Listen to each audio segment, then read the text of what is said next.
আমি মামলা করতে গেছি, পুলিশ বলে মামলার দরকার নাই। আমার অনেক ইচ্ছা আল্লাহ তাকে মাদ্রাসায় পড়াবে, আলেম বানানোর অনেক ইচ্ছা ছিল। আমার সন্তানকে এইভাবে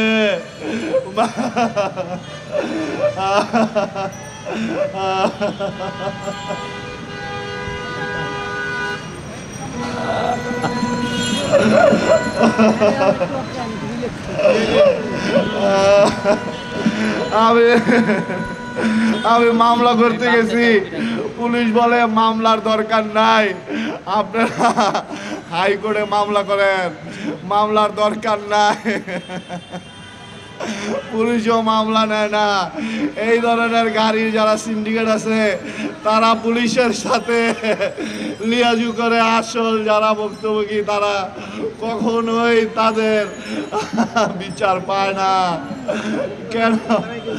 আমি গেছিলাম হাসারা থানায়, ওসি সাহেবরে বললাম যে আমার মামলা নেন। উনি বললো যে মামলা একটা হয়েছে, আর হবে না।